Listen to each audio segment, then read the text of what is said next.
Guys आप सबने सुना होगा कि बड़ी कंपनीज में बहुत ही बढ़िया तरीके से एक्सेल पे डैशबोर्ड्स बनाए जाते हैं फॉर द टॉप मैनेजमेंट, ताकि उसको एनालाइज करके मैनेजमेंट अपने डिसीजंस बना सके। और इसी को हम एमआईएस रिपोर्टिंग बोलते हैं।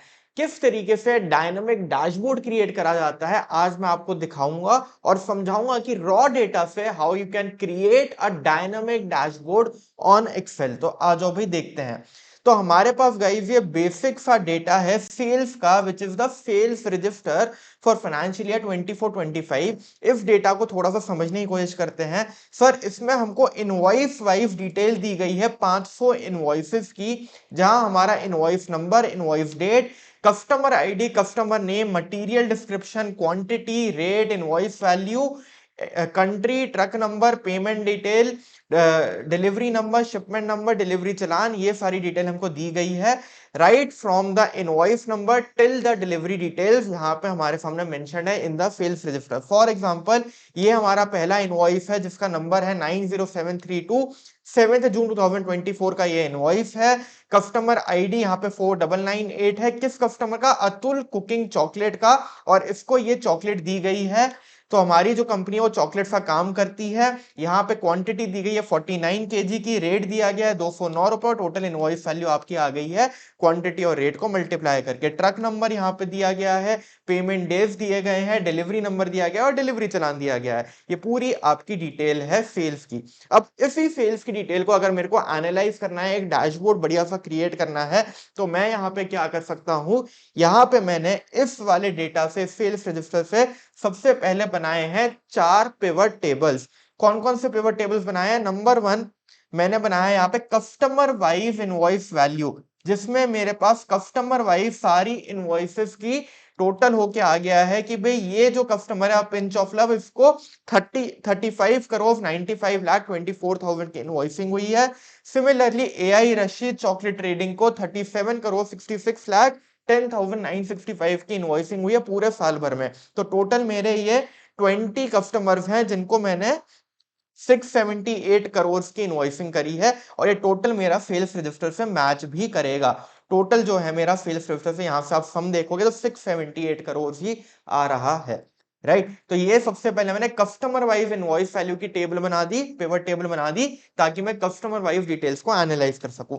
नंबर 2 मैंने यहाँ पे मंथ वाइज पिवट टेबल बनाई है, किस मंथ में कितनी सेल हुई है। जनवरी में 84 करोड़ की सेल है, फरवरी में 43 करोड़ की है, मार्च में 54 करोड़ की है, सिमिलरली मेरा दिसंबर में जाके 41 करोड़ की सेल है। टोटल अगेन 678 करोड़ मेरी टोटल साल भर की सेल हुई है। तो ये मैंने मंथ वाइज पिवट टेबल बना ली to analyze the sales on a month to month basis.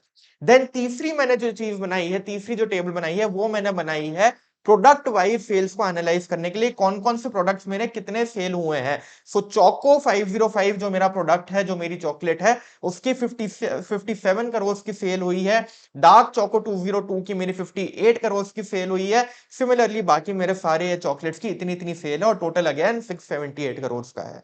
Right और फाइनली मैंने एक और पिवट टेबल बनाई है, जिससे मैं प्रोडक्ट वाइज क्वांटिटी एनालाइज करने की कोशिश कर रहा हूं कि भाई मेरी हर प्रोडक्ट की जो यहाँ पे वैल्यू आई है इनवॉइस है, उसकी क्वांटिटी केजीज में कितनी है। तो चोको 505 के मैंने 2267 केजीज की चॉकलेट सेल करी है। सिमिलरली इसकी मैंने 2441 केजी की चॉकलेट सेल करी है। राइट तो ये मेरे पास टोटल क्वांटिटी निकल के आ रही है। तो सबसे पहले मैंने पिवट टेबल्स बनाई है, और फाइनली इन पिवट टेबल से मैंने एक बहुत ही सुंदर सा डैशबोर्ड यहाँ पे बनाया है, जो आपको यहाँ पे स्क्रीन पे दिखाई दे रहा होगा। राइट यहां पे मैंने अगेन उन्हीं पिवट टेबल्स की हेल्प से सबसे पहले कस्टमर वाइज सेल्स का एक बार डायग्राम बना दिया है, जहां पे आपको एक्स एक्सिस पे ये कस्टमर नेम्स दिखाई दे रहे हैं और वाई एक्सिस पे ये इनवॉइस वैल्यू दिखाई दे रही है। नंबर 2 मैंने यहाँ पे मंथ वाइज सेल्स का भी यहाँ पे चार्ट बनाया है, जहां पे आपको प्रॉपर यहाँ पे दिखाई दे रहा है किस मंथ में कितनी कितनी सेल हुई है, और यहाँ पे उसके लेबल्स भी लगे हुए हैं कि हर मंथ में कितनी कितनी सेल हुई है। This is very much readable, presentable, and this is this can be analyzed by the top management by just looking at this particular dashboard, right? तो customer wise sales, month wise sales. Number 3 मैंने यहाँ पे pie chart बनाया है आपका product wise quantity का। Product wise quantity आपको दिखाई दे रही है कि डिफरेंट डिफरेंट प्रोडक्ट्स की कितनी केजी की मेरी सेल हुई है। और फाइनली मैंने प्रोडक्ट वाइज सेल का अगेन यहाँ पे लाइन डायग्राम बना दिया है कि मेरे जो ये प्रोडक्ट्स हैं उनकी कितनी कितनी आपकी इनवॉइसिंग हुई है, कितनी वैल्यू की सेल हुई है, ये आपको यहाँ पे देखने को मिल रहा है, राइट। तो इन 4 डायग्राम के हेल्प से मैं एक ही ग्लांस में पूरा डैशबोर्ड एनालाइज कर पा रहा हूं, और साथ में मैंने मैनेजमेंट के लिए यहाँ पे लगाए हैं स्लाइसर, जिनको मैंने चारों टेबल से लिंक कर दिया है, चारों चार्ट से लिंक कर दिया है, और इस तरीके से पूरा डायनामिक बन गया। दिखाता हूं मैं कैसे। सपोजिंगली अगर मेरे को फेब्रुअरी की इनवॉइसिंग खाली देखनी है, फेब्रुअरी की सेल देखनी है, तो मैं यहाँ पे सिर्फ फेब्रुअरी सिलेक्ट करूंगा, और फेब्रुअरी की पूरी मेरे यहाँ पे customer wise sales, month wise sales, quantity and product wise sales खाली फेब्रुअरी महीने की यहाँ पे रिफ्लेक्ट हो गई। This is dynamic in nature, चारों चार्ट लिंक्ड है, जैसे मर्जी मैं एनालाइज करना चाहूँ। अगर मैं फेब्रुअरी और मार्च यहाँ पे सिलेक्ट करता हूं तो पूरे चार्ट्स आपके फेब्रुअरी और मार्च का डेटा पॉपुलेट करेंगे।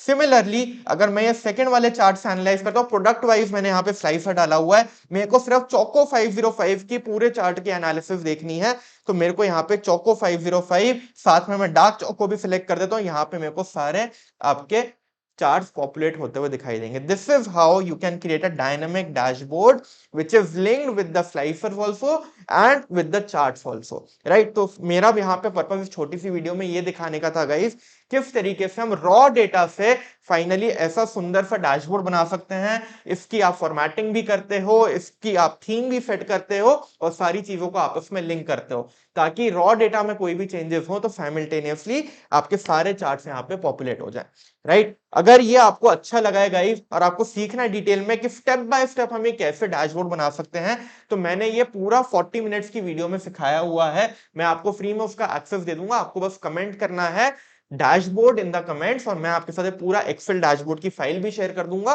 और कैसे बनाया है उसका पूरा लेक्चर भी शेयर कर दूंगा, राइट। तो अगर वीडियो अच्छी लगी होगा तो जरूर से लाइक कर दीजिए, और ऐसी और प्रैक्टिकल वीडियोस के लिए प्लीज चैनल को सब्सक्राइब कर लीजिए, right. I will see you in the next video.